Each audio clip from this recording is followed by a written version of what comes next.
Welcome to Forgotten TV, the podcast that brings you TV memories from the 70s and 80s. From fondly remembered to obscure, short-lived TV shows, pilots, and made-for-TV movies. I'm your host, Chris Cooling. Forgotten TV can be found on Apple Podcasts, Stitcher, Google Play, or any podcast app. Or just ask Alexa to play it for you. For over a year now, Forgotten TV has been considering TV shows from the 70s and 80s, and it appears the podcast has a number of newer listeners. So I thought I would take a moment to mention who I am and the origins of the show. Your Forgotten TV host was raised on UHF reruns of Star Trek and The Twilight Zone on a black and white 19-inch Admiral TV. Long before the average household had home video, and back when TV was ephemeral and you had to catch shows when they were on. An utter TV and media nerd, I grew up being able to recognize the great TV announcers like Danny Dark and Ernie Anderson, but not knowing their names. I recorded TV theme songs on a Panasonic cassette recorder, had Vincent Terrace's Television 1970 to 1980 book, wrote my own episode guides to Battlestar Galactica, Greatest American Hero, and Wonder Woman, as well as an episode of The Twilight Zone, and my first aired radio spot, all in middle school. Later, I was even able to work a little in small-town radio and produce and record professional commercials and PSAs. In 2007, I started the Forgotten TV blog and about a year ago was inspired to resurrect Forgotten TV as a podcast. This is the 20th episode of Forgotten TV, and I wanted to cover one of my personal favorites. In January 1985, when I was 16, I got my first job working at the newly built four-screen movie theater in the small Texas town I lived in. Now, initially, I worked in the concession stand. Yes, just like Scott Kreisman in The Popcorn Kid. And like Scott, I got a kick out of recording the movie showtimes. Kreisman! You want to record the show times for this week? I know you get a kick out of that. Thanks, Mr. Brown. When I turned 18, they made me assistant manager. This meant I spent Fridays tearing down and building up movie prints, receiving movie print deliveries, organizing trailers and assembling a trailer reel to run before each feature, and writing up the weekly candy, popcorn, and fountain drink orders. This was usually an all-day effort. Sometimes I would finish up before the manager got back from his run to San Antonio for our supplies, and I would go home. But more often, I would still be there when it was time to open box office, and would end up selling tickets for the first show before heading home. Why is all this relevant? The topic of this episode is a TV series I would watch as soon as I got home on Friday nights during the 1986 fall TV season. It was in fact based on a film of the same name that was one of the first 4 movies that we played at that movie theater, alongside 2010, Mickey and Maude, and Breakin' 2, Electric Boogaloo. The name of this film and TV series was Starman. In 1977, Voyager 2 was launched into space, inviting all life forms in the universe to visit our planet. In 1984, someone accepted our invitation. Get ready. Company's coming. John Carpenter's Starman. The science fiction love story. Rated PG. Released by Columbia Pictures in December 1984, Starman, the film, not the 1972 David Bowie song, is essentially a science fiction romance directed by John Carpenter that tells the story of an alien that comes to Earth in response to the invitation found on the gold phonograph record installed on the Voyager 2 space probe. The alien takes human form in the recreated body of Scott Hayden, the recently deceased husband of Jenny Hayden. The two make a cross-country road trip so he can get picked up by his people before he dies, all while being pursued by government agent George Fox. He ends up discovering love and gives Bear and Jenny a son. And I'll leave the plot description at that. If you haven't already seen the film, by all means, seek it out and watch it. It is on DVD and Blu-ray, and I frequently see it on sale at the end of the year for $5 to $8. The original screenplay was written by Bruce A. Evans and Reynold Gideon, with Dean Reisner doing uncredited rewrites. Michael Douglas was an executive producer of the film, which starred Jeff Bridges, Karen Allen, Charles Martin Smith, and Richard Jekyll. It also had a unique theme composed by Jack Nitzsche, who also composed music for An Officer and a Gentleman and Stand By Me.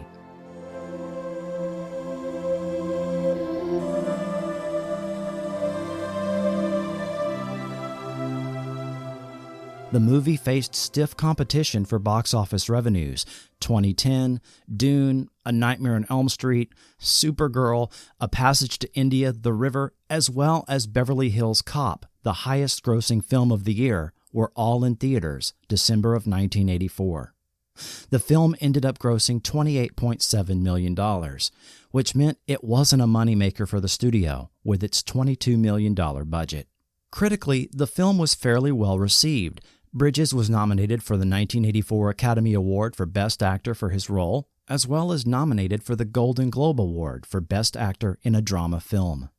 Roger Ebert gave the film 3 out of 4 stars, and Rotten Tomatoes reports an 81% approval rating.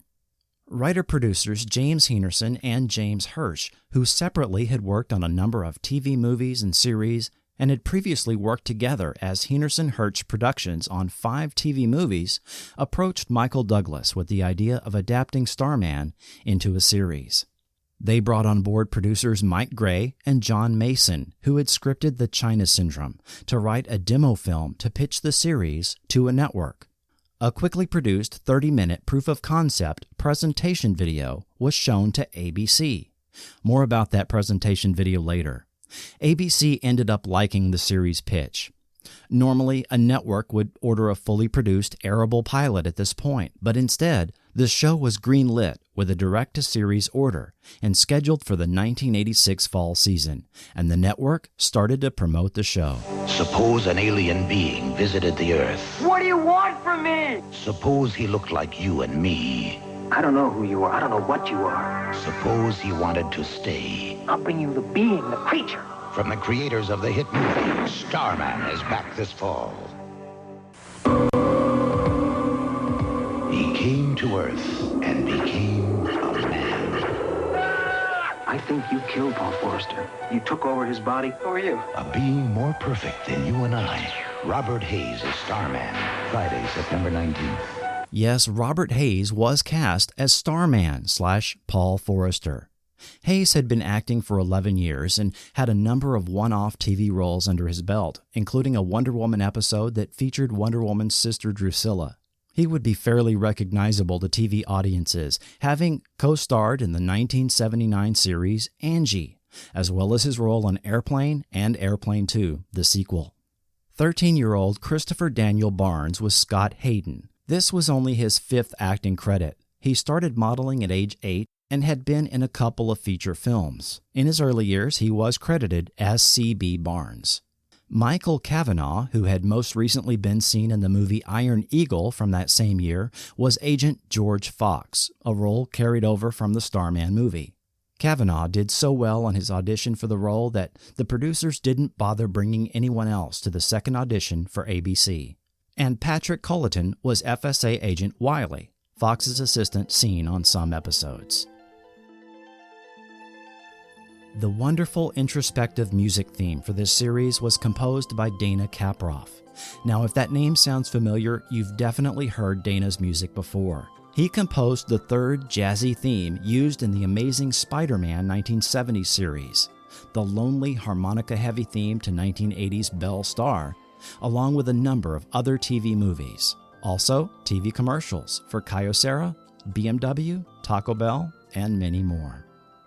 The TV show was set in present-day 1986, which would set the events of the film in 1971. Even though the film was clearly set in present-day 1984, this really isn't addressed or dwelt on. You really have to just chalk it up to creative license and move on. The tone of the show was shifted from the science fiction romance of the movie to a father-son drama with elements of science fiction and The Fugitive thrown in. It turned out to be a thoughtful, quiet drama with very few explosions and car chases. The Starman in the person of Paul Forrester is inquisitive and disarmingly sincere. By the 5th episode, he shows he displays the ability to ask simple questions that draw out the person he's talking to. In the first few episodes, you think he's ignorant of what he's doing, but by episode 7, you realize he does know. He has to, and you gain a new respect for Robert Hays' portrayal as well as the writing of the show. The premiere episode, The Return, aired September 19, 1986 on ABC at 8 p.m. Central after a repeat of Sidekicks, the martial arts comedy with Gil Gerard and Ernie Reyes Jr. It was on against a CBS Friday night movie and a repeat of Miami Vice. The following Friday, it would be moved to 9 p.m. Central to be on against Falcon Crest and new NBC drama L.A. Law, the first of several time slot moves the show fell victim to. When we come back, we'll take a look at the Starman episodes. I've made an effort not to give away everything, but unavoidably there will be some spoilers, so if you haven't watched the series, I encourage you to do so, since it's readily available on both DVD and YouTube. Starman will continue in a moment. It's so good having you here. Oh, I'm in Grandma heaven. We've loved Lucy for over 30 years. Now get ready. The Queen of Comedy is back. Well, let me even that up for you. Lucille Ball and Gail Gordon are together again. What did your dad say on the phone? About what? About Mom moving in. The all-new Life with Lucy, Saturday, September 20th. She's something else. Too bad we don't know what it is. Here's what some people are saying about the Projection Booth podcast. This podcast takes no shortcut in producing outstanding content. How they haven't become more widely recognized is beyond me. I love this show. Smart commentary, in-depth interviews, and great production. It's obvious how serious these guys take their podcast and bring that next level of professionalism that anyone would be hard-pressed to match. The Projection Booth podcast, with new episodes available every week at projectionboothpodcast.com. Sidekicks and Sledgehammer will not be seen tonight. Oops. But watch for their return. Now stay tuned for Starman. Trust me. Robert Hays, On the Run. Starman, next. Starman, Episode 1, The Return. We are introduced to well-known photographer Paul Forrester in bed with the lady of the weekend. Awakened by his reporter friend and evidently ex-girlfriend Liz, Paul rushes off to Mount Hawthorne in the Cascade Mountains to photograph a volcanic eruption. We are also introduced to 14-year-old Scott Hayden, waking from a recurring nightmare, holding a silver sphere left to him by his unknown father. It turns out Scott's foster parents were killed in a car accident, and he is living at a state-run orphanage. Paul's helicopter crashes in the mountains in a foolish attempt to get close-up shots of the active volcano, and Paul is killed on impact. At this same time, the Starman from the original film returns to Earth, called by the sphere he left behind 15 years earlier, and from the DNA in Paul's blood, forms an adult cloned body of Paul. He takes his clothes and gear and rescues the helicopter pilot, leaving Paul's nude body at the scene of the crash to be buried by the erupting volcano. And we are reintroduced to George Fox of the Federal Security Agency, who has been on the trail of Starman since the events of the movie about 15 years ago. The new Paul Forrester must convince Scott of who he is while remaining one step ahead of Agent Fox and crew who suspect who he really is. We're given scenes of Paul reacting to everyday situations and trying to understand American culture and figures of speech, as well as donuts and booze. At the climax of the episode, they are chased by Fox and, with the help of Liz and a silver sphere, escape on an unused monorail. We are then given the typical episode ending with Paul and Scott on foot walking the earth in their journey to find Jenny Hayden, and we have the ongoing premise of our show.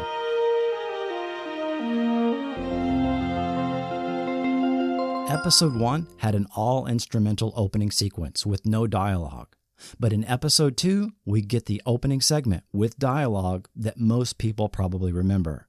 There were actually a total of 5 versions of the opening segment used throughout the series. For some reason, the studio only included 3 of them in the DVD set.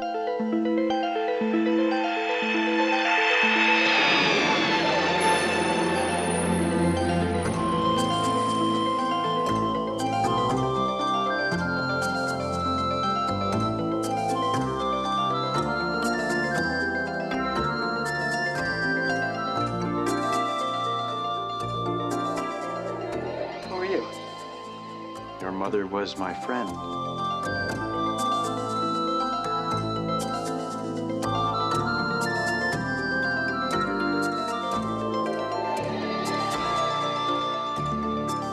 What do you want from me? I want to help you.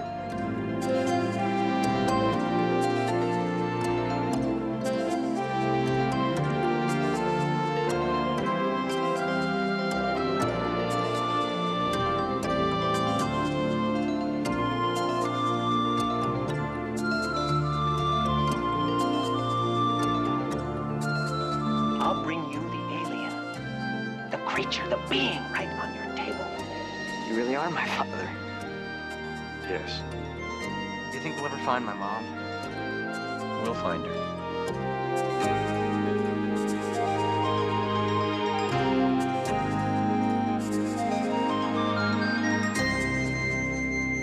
Episode 2, Like Father, Like Son. He came to Earth, a stranger in a strange land. Why have they started off with a cold-blooded murder? Oh, God.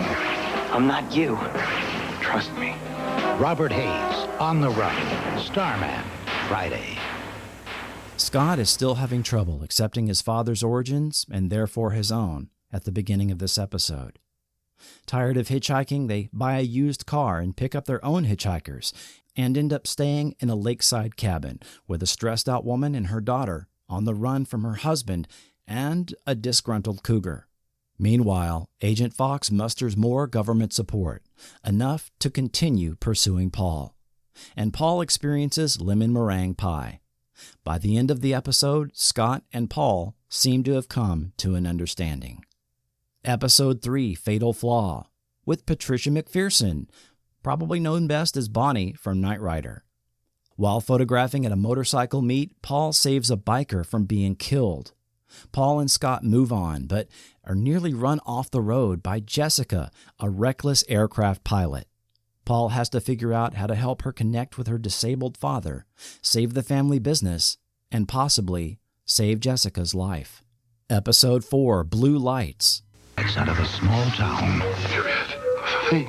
Robert Hayes is Starman. I'm really a very peaceful thing. Next. Paul and Scott are camping lakeside, and Scott tries his hand at using the sphere to start a campfire, inadvertently creating a light show above the lake that's hard to explain, and is seen by kind-hearted Sheriff's Deputy Charlie. Everyone in the town ends up treating him like he saw a flying saucer. Running Paul's name through the police computer lands them in a jail cell with Agent Fox on the way. This time with Agent Wiley, who we saw in the first episode. In this episode, we find out Paul or Scott must see the silver sphere to operate it. And for the first time since Liz, Paul tells someone who he really is. But unfortunately, this has the potential of Charlie becoming even more of a town pariah. Paul and Scott must escape the jail, but feeling compassion for Charlie, Paul leaves him a little parting gift. I won't spoil it. You really should watch this episode. Also, in this episode, the wardrobe department starts having Robert Hayes wear 2 button-up shirts, one over the other, something that continues throughout the rest of the series. Episode 6, Secrets. After narrowly escaping a motel room, being pursued by Agent Fox and gang, Paul and Scott hear a news report that someone named Jennifer Hayden has escaped from a nearby mental hospital. A planted news story courtesy of Agent Fox. They enlist the aid of a mentally ill actress, Angela, who leads on Paul, while Scott is actually captured for a short time by Fox. Scott experiences great disappointment in this episode, and Paul displays dignity and empathy to Angela in spite of the grief she causes Scott. Episode 7, One for the Road. Friday. A new town means new friends and enemies for the alien and his son. Who are you? I'm something new under the sun. Is that your father? Starman. Friday. Settling down long enough for Scott to attend school and even join the school track team, and both find a friend as well as fall in love, finding himself for the first time in a place where he feels like he belongs. Paul ends up chaperoning a dance and getting a job at the local newspaper, as well as proving to a cynical and alcoholic newspaperman that there is something new under the sun. Unfortunately, one of Paul's pictures goes out over the newswire, which triggers the appearance of Agent Fox and gang, which means they have to move on. This episode featured Robert Donner as reporter Joe Connell, Amy Dolans as Kelly, Scott's love interest, and Keith Coogan as Scott's classmate Rick. I was totally shocked the original music was actually included on this episode. Many times the studios don't get clearances to include the original music when they were popular songs of the era. Episode 8, Peregrine. Paul comes across an injured peregrine falcon and feels compelled to help it. He encounters the captive breeding program for endangered species and learns there are sometimes two sides to an issue and no easy answers.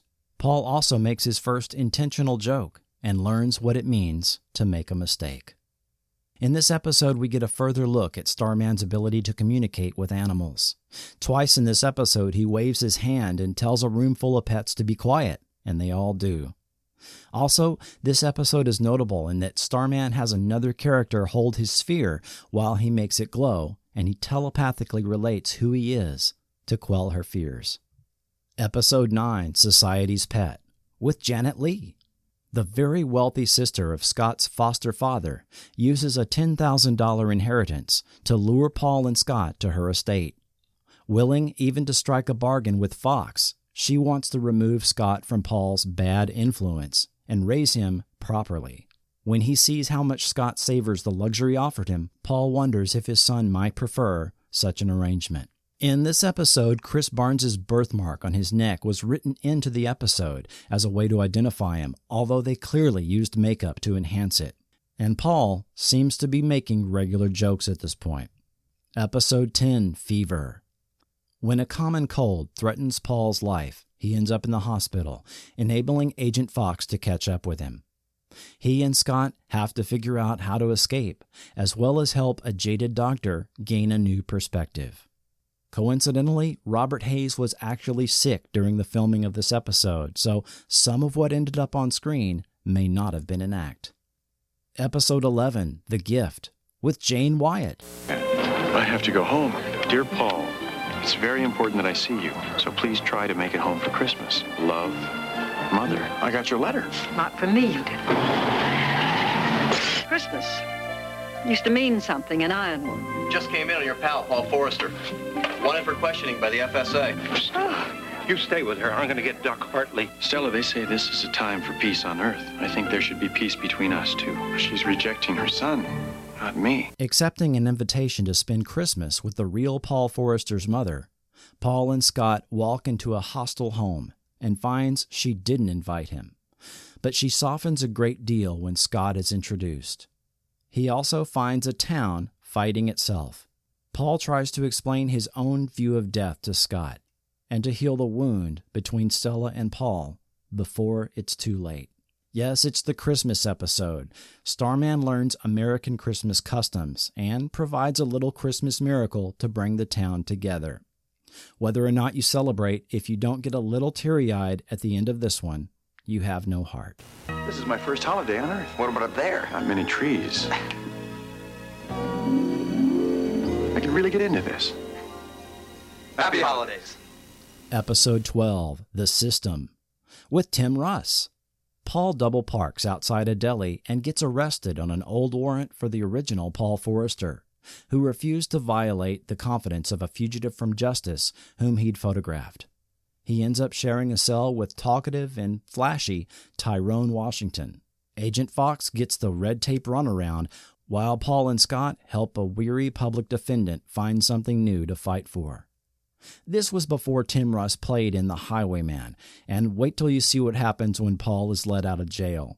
And in this episode, we gain some insight as to what drives Agent Fox, and Agent Wiley gets in a few good lines.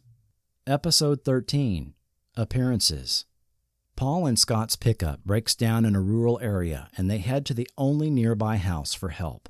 They are reluctantly taken in by a family with a blind daughter. But Paul's compassionate act of healing the girl's injured hand after a simple accident takes on religious connotations, and the girl wants her blindness to be healed as well. This episode is notable. don't want to give it away, but for the first time, we see Paul get angry and actually use a little bit of violence to somebody that deserved far worse than what he got. Agents Fox and Wiley get a break from appearing on this one, and we are just able to focus on the story. Episode 14, The Probe.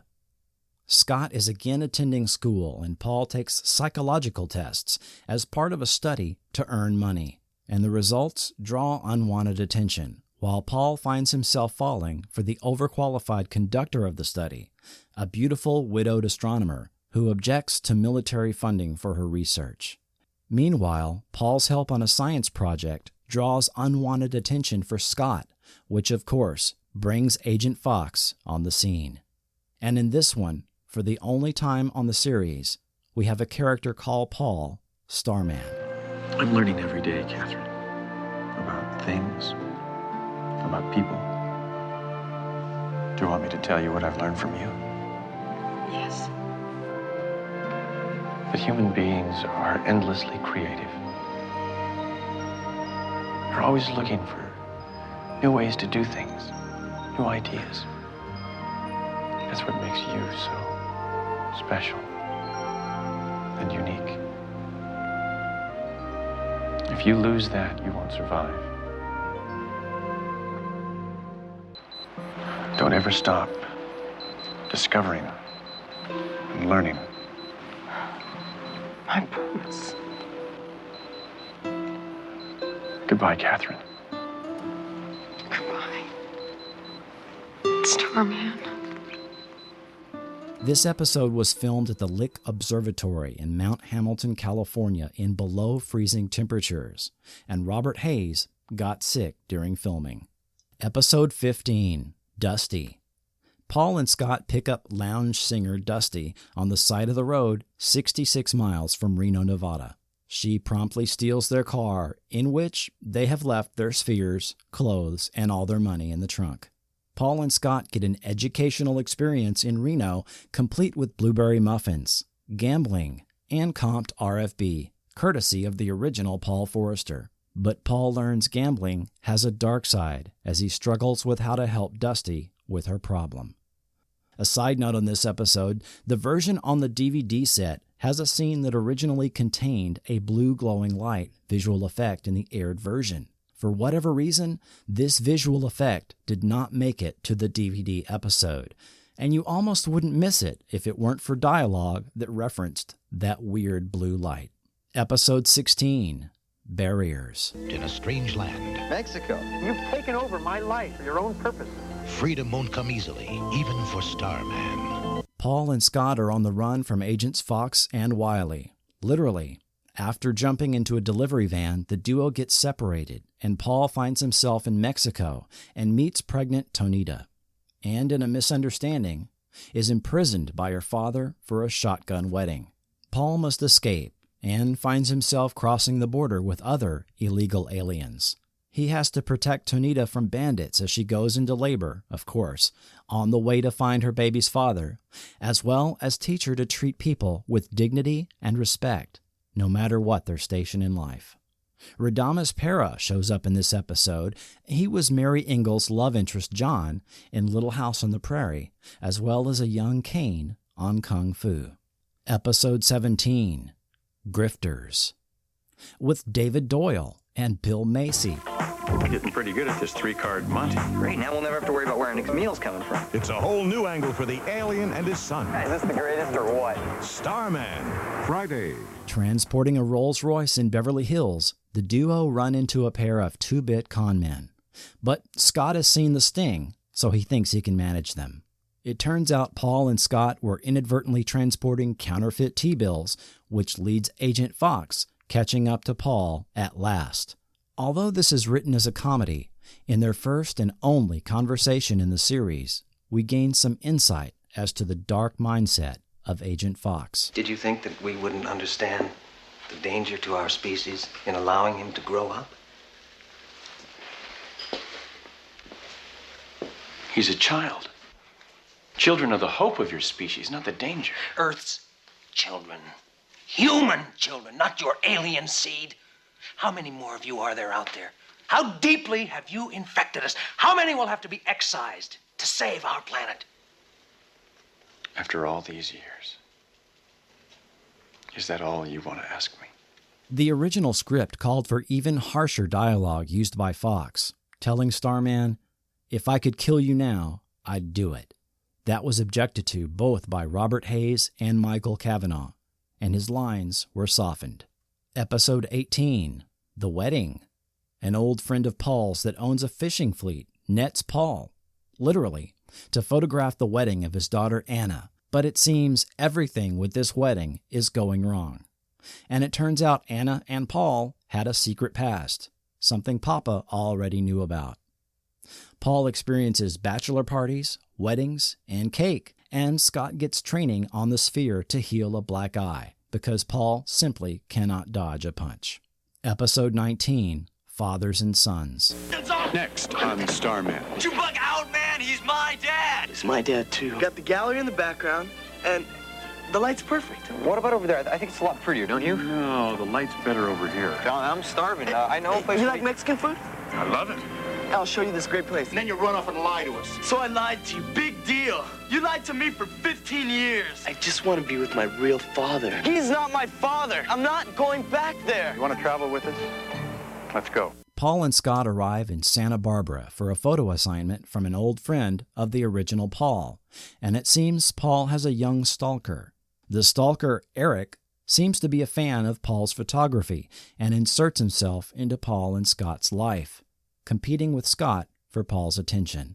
It turns out Eric is more than a fan, as he claims to be Paul's son. Meanwhile, Paul has a confrontation with this old friend over Paul's seemingly changed values.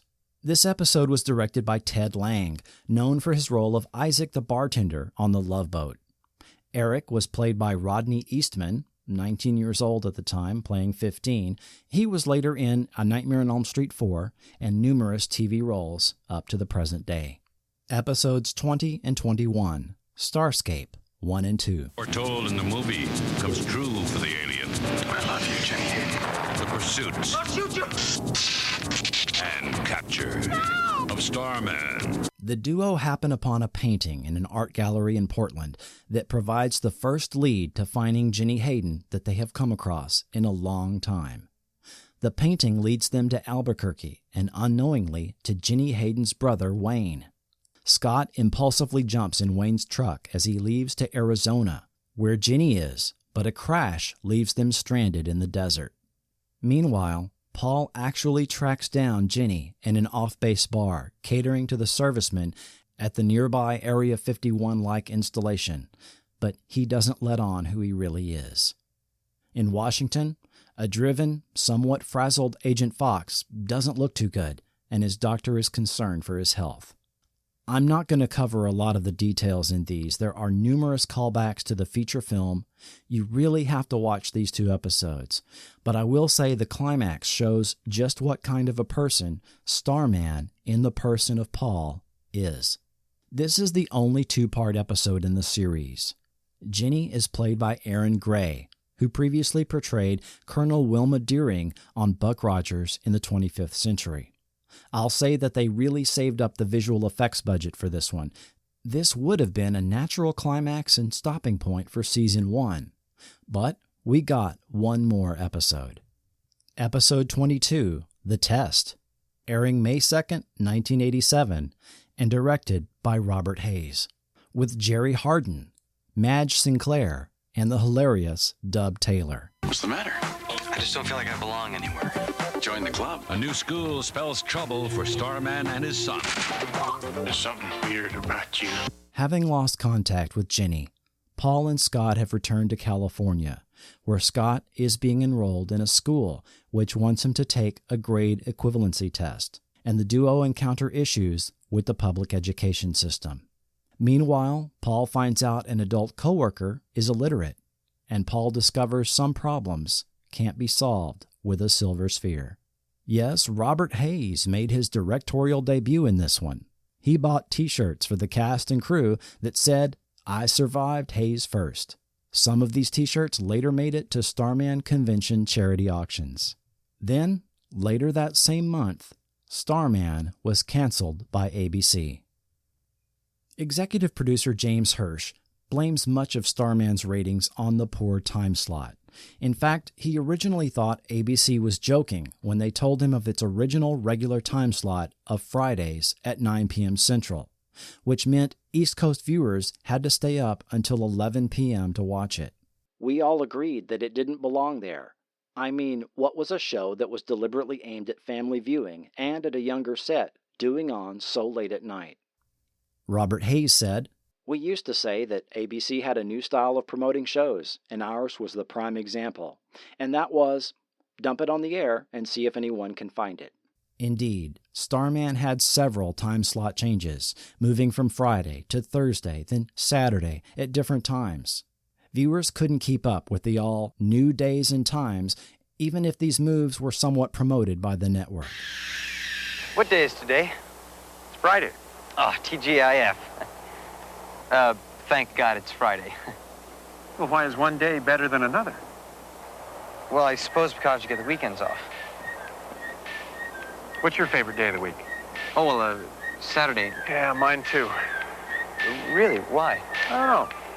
I just have this feeling. Starting March 21st, Starman moved to Saturday at 8, 7 Central.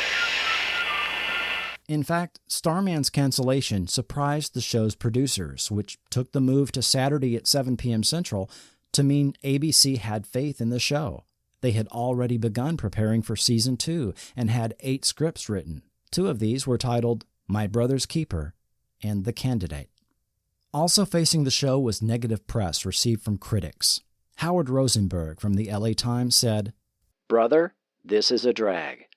Clifford Terry from the Chicago Tribune wrote, "In the opener, the title character learned new terms, hair of the dog, bimbo, but before too many weeks, this particular Starman may comprehend still another phrase, mid-season replacement."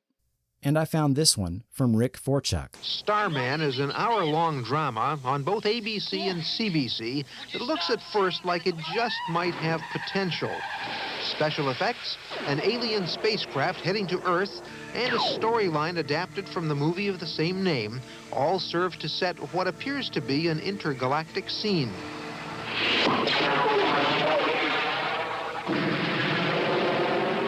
But that's the last we see of space. All they do from here on in is talk about it. What does he know? He also didn't like Alf. Were these people watching the same show? These were typical reviews in the press, but they were all based on Episode 1, or as discovered later, even on the 30-minute ABC pitch video, which was never intended to be seen by the press.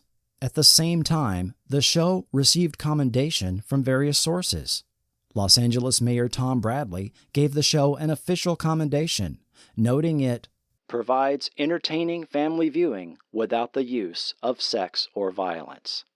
Various PTAs, as well as Scholastic Magazine, endorsed the series, saying, "Whereas Starman appeals to viewers' intelligence as well as their imagination, whereas Starman portrays a sensitive relationship between a father and his son, whereas Starman provides a positive role model, and whereas Starman employs a sense of humor, but not at the expense of others."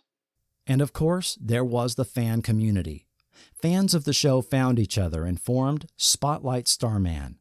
Soon, thousands joined their effort to spread the word of the show in the pre-internet 80s through ads in local newspapers and Variety magazine.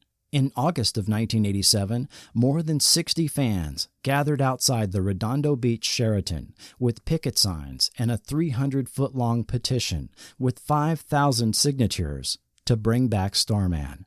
This was an effort to attract the attention of the National TV Critics Association, meeting with ABC to preview the new fall lineup. The following week, these petitions, as well as 3,000 letters, were delivered by Spotlight Starman to ABC Vice President John Barber. The suggestion was floated by Michael Douglas that Starman could come back in first-run syndication, which was becoming popular in the late 80s, but Columbia Television seemed to have no interest in doing that. It was thought that ABC could do a reunion TV movie, but that idea never materialized either. Complicating matters was Chris Barnes being cast in a regular role in Day by Day, the year following Starman. Remember, he was a minor that could only work 9 or 10 hours a day, meaning being on 2 series at the same time would have been a near impossibility. Also, Heinerson Hirsch Productions seemed to dissolve within a couple of years of the show's cancellation. Starman was their last combined effort. Still, fans remained hopeful, and Spotlight Starman produced a regular fanzine called Blue Lights to keep fans updated with all things Starman. These were no 8-page zines like the ones I used to see in that era. These were 50-page efforts with updates on the actors, interviews with cast and crew, original stories, fundraising for worthy charities, as well as campaigning for the show's return. And yes, there have been conventions. Starting in 1990 and called Starman Family Cons, they are held every other year and are regularly attended by the actors, production staff, and crew. In 2006, 20 years of Starman was celebrated, with the reunion of all 5 principal actors from the show. This year, the 15th Starman Family Con will be held. Dozens of smaller conventions and gatherings have also been held all over the world. Even though a return of Starman never happened, Spotlight Starman has raised funds and awareness for social, educational, and environmental causes, including Literacy Volunteers of America, the Peregrine Fund, the Cousteau Society, the Alzheimer's Association, Vietnam Veterans, Greenpeace, the Nature Conservancy, and the Wild Horse Sanctuary. Outside of Star Trek, I have never seen such dedicated fans. Starman will continue in a moment. Ice cream is scrumptious. Ice cream? When it crunches. Ice cream. That's why I love Nestle Crunch. Nestle Crunch ice cream bars are scrumptious. That's why we love Nestle Crunch.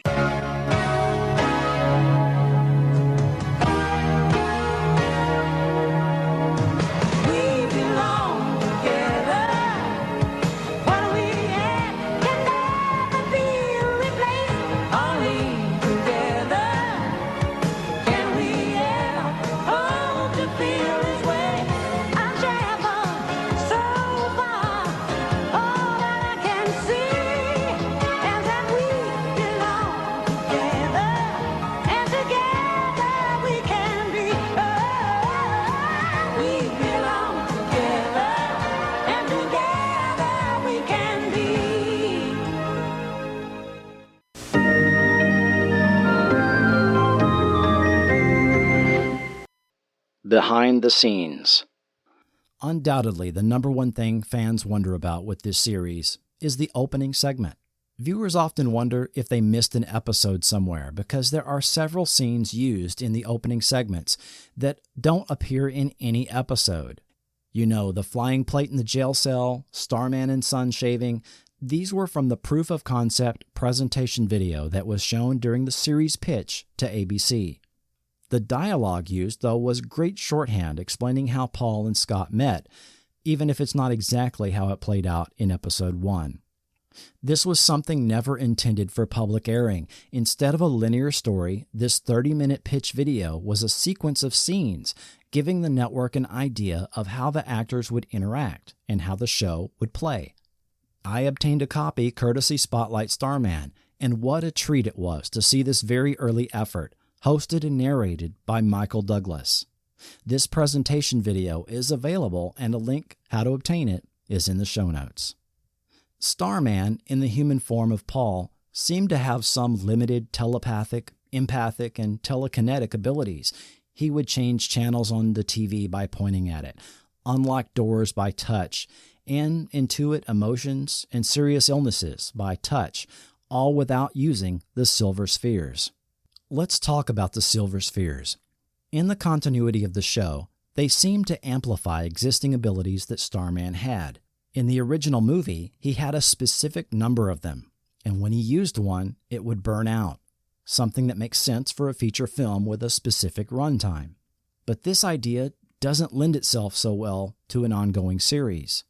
The producers had quite a number of meetings discussing the spheres and what their limitations would be.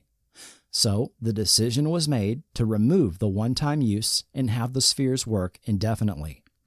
For a time, fans could actually buy toy light-up spheres similar to the ones used on Starman from fan catalogs like Intergalactic Trading Company, Starland, and New Eye Studio. These were not officially licensed products, but were sold as sci-fi orbs.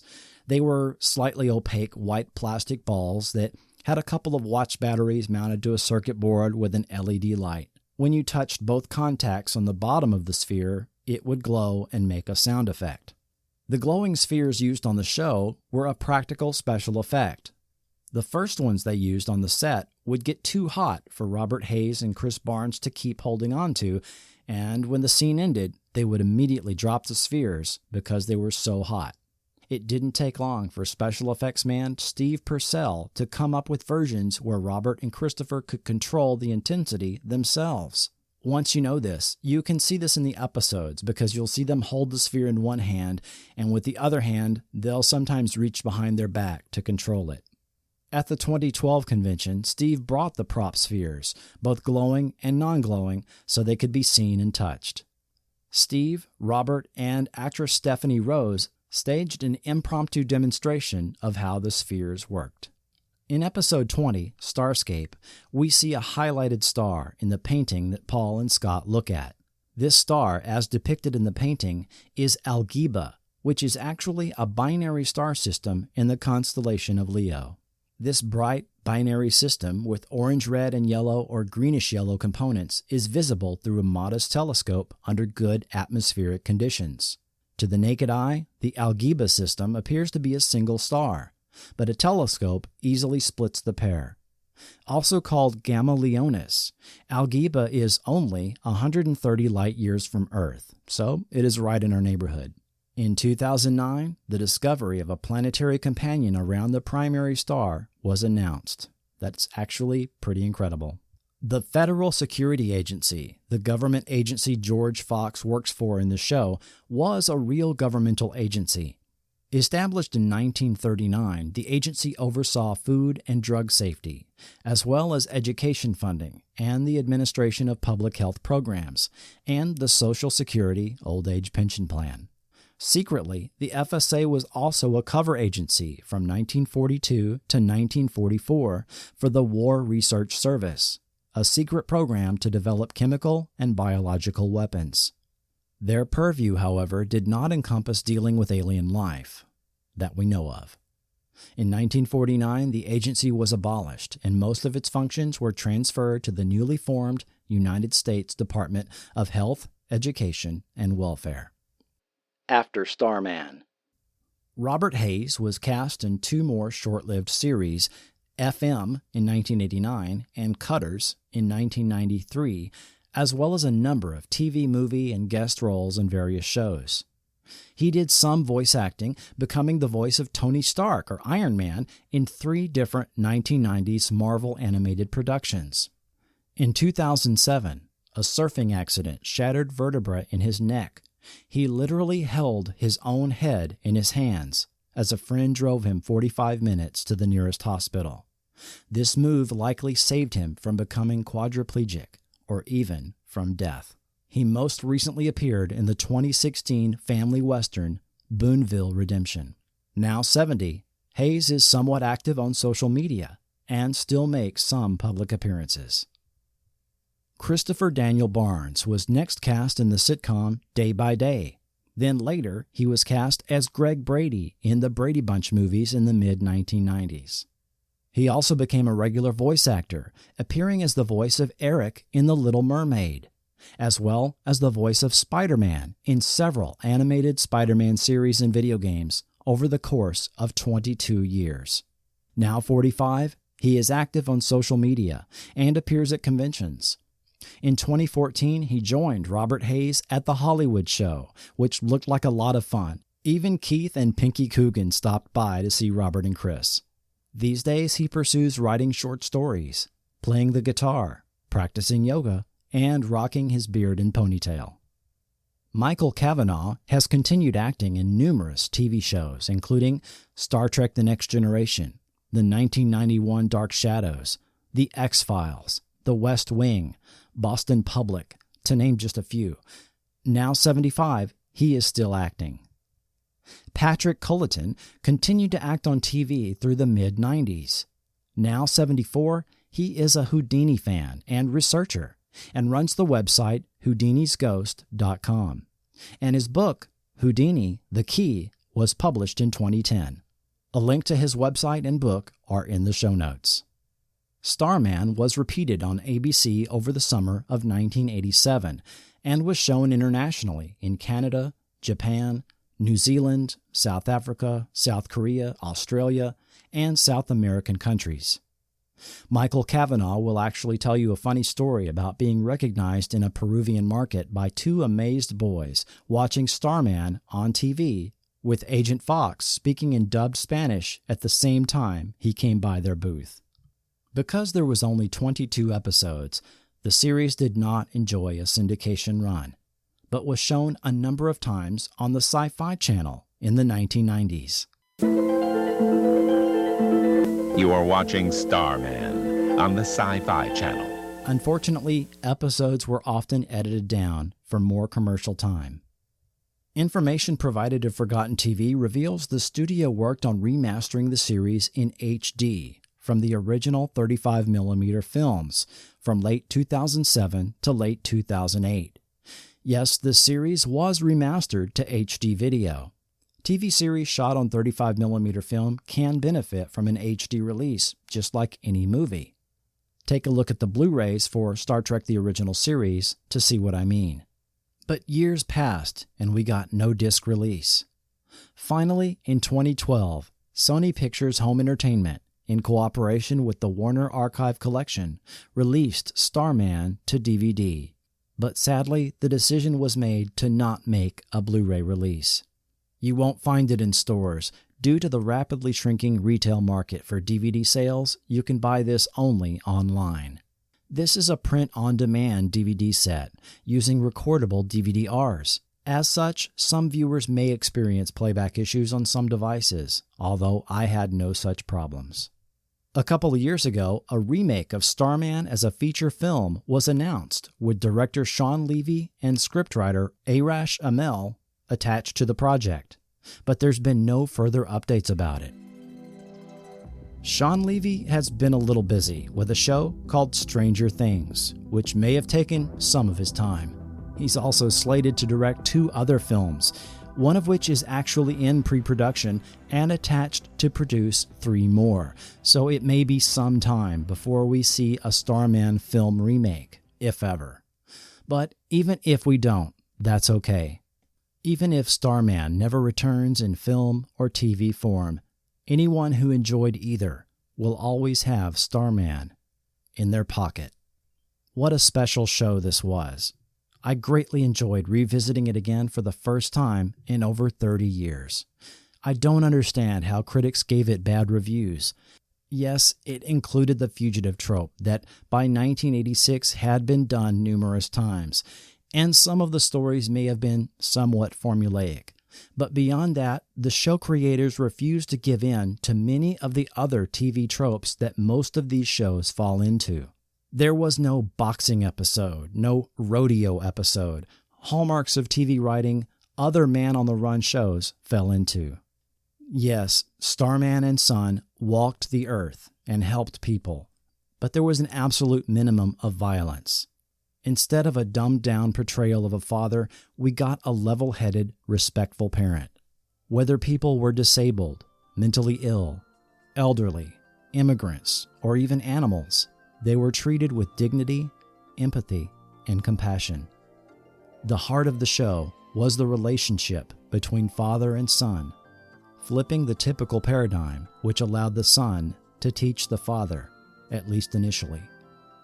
The writer's choice of making the Paul character a photographer was especially appropriate. Photographers let us see the world through a lens, which brings a focus to what is viewed through it. Sometimes that view is favorable. Other times, it is stark reality. In this show, the eyes of Starman were like that lens. And through the eyes of Starman, hopefully, we are able to see ourselves.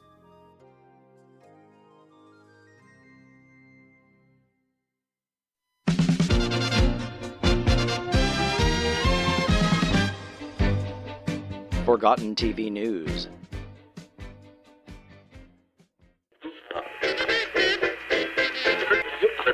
At WKRP in Cincinnati. Yes, WKRP in Cincinnati returns to television on the MeTV network. Catch WKRP every weeknight at 8:30 p.m. Central. Wolfman's got nards. I recently discovered Wolfman's Got Nards, a documentary film directed by Andre Gower from the 1987 film The Monster Squad. Evidently, this will include footage from the 2010 cast reunion in Austin at the Alamo Drafthouse Theater. I actually had tickets to this, and due to my heavy work schedule at the time, actually forgot to go. At least you can see some of this footage online. Andre told me Wolfman's Got Nards is still on the festival circuit, but at some point will be released on DVD. Stay tuned. Hunters found him in the wilds of northern Minnesota. A boy raised from infancy by wolves.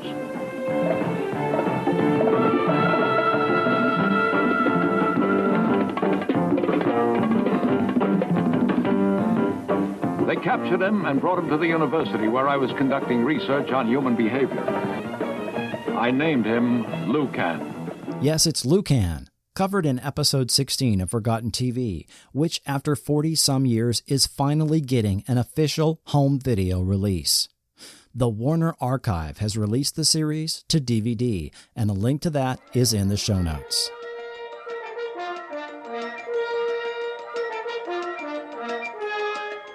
Lost in Space returns to television, reinvented as a Netflix series.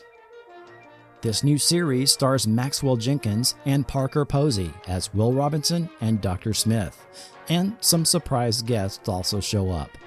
Catch Lost in Space, now streaming on Netflix.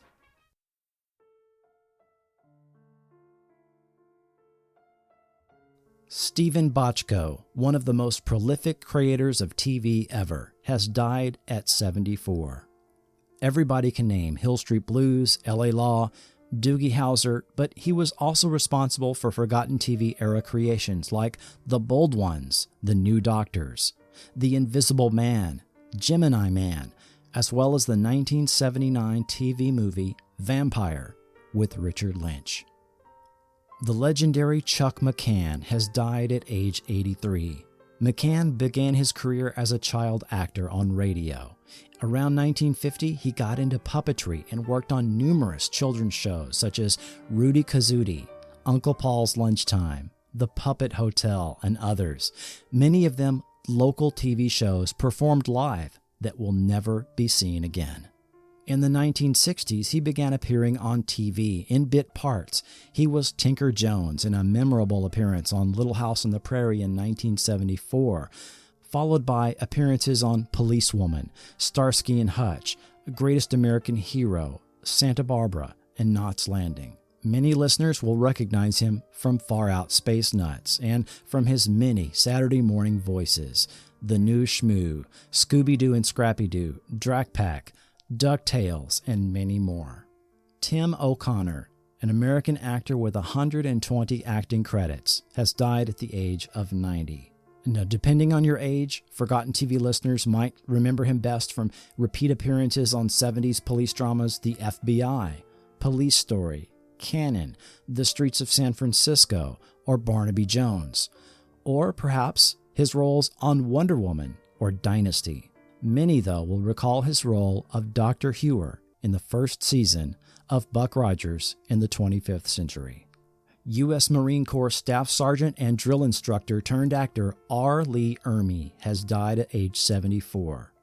After retiring from the military after 11 years of service, he took acting classes and played a helicopter pilot in his first film, 1979's Apocalypse Now. It was probably his role in 1987's Full Metal Jacket that earned his place in entertainment history and became who many think of when the term drill sergeant is mentioned. This led to his being cast around 40 more times in a military role, including appearances on Miami Vice, China Beach, Space Above and Beyond, and The X-Files, as well as voiceover roles in numerous films, TV shows, and video games. Actor Harry Anderson has died at the age of 65. Magician, TV actor, and writer, likely he is best remembered for his portrayal of Judge Harry Stone on the long-running NBC show Night Court. In his youth, he was a street magician in San Francisco. He started appearing on Saturday Night Live in the early 1980s, which led to a recurring role on Cheers as Harry the Hat, and eventually his casting on Night Court. After Night Court, Anderson was given the lead in the series Dave's World, which was based on the life of columnist Dave Barry. Around 2000, Harry sort of faded into the background and seemed to retire from acting, opening a nightclub with his wife in 2005 in New Orleans' French Quarter, where he would perform a one-man show, only months before Hurricane Katrina. After the hurricane, he made his nightclub available for town hall meetings. The following year, he and his wife moved to Asheville, North Carolina. All rise. Court is now adjourned. Bob Dorough, the musician who was instrumental in the 1970s Saturday morning Schoolhouse Rock, has died at age 94. He is credited as a writer for 27 episodes of Schoolhouse Rock, as well as being a musical performer for 23, including Conjunction Junction, 3 is a Magic Number, and My Hero, Zero. Next time on Forgotten TV. It's time for time travel. Join me as I travel through time in the 70s with the TV movies, Time Travelers, The Time Machine, and the series Time Express. That's next time on Forgotten TV.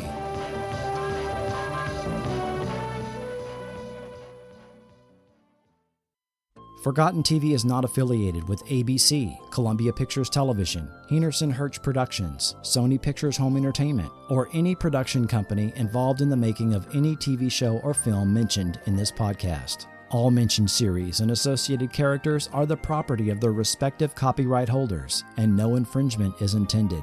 Audio clips are included for the purposes of review, commentary, and criticism only, and are not intended to infringe.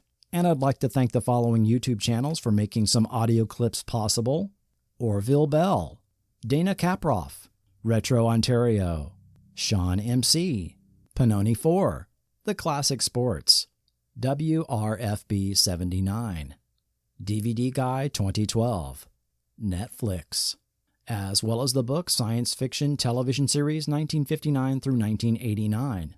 And a profound thanks to Todd Andrews and everyone at Spotlight Starman International, whose help saved me dozens of hours of research and allowed me to include facts and audio clips I would not have found otherwise. Please visit their website for more information on their great organization, or to get your own Starman Extras DVD, which includes that ABC pitch video and a lot of other goodies. A link to it is found in the show notes. And a thanks to all the listeners. I'm humbled that people actually want to listen to this show, and some surprises are in store for this year, so stay tuned. A significant amount of time is put into the research and production of Forgotten TV. If you like the show, please rate the show by giving it a star rating on iTunes or Stitcher.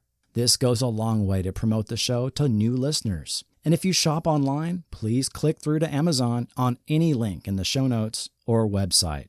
Those extra few dollars a month are used to obtain DVDs and equipment needed to produce the show. For content in addition to what we present in the podcast, like the Forgotten TV Facebook page or follow Forgotten TV on Twitter. Those links are found at forgotten.tv. Forgotten TV is a member of the Frequent Wire Podcast Network, where you can find other great entertainment podcasts. I'm your host, Chris Cooling, and this has been Forgotten TV.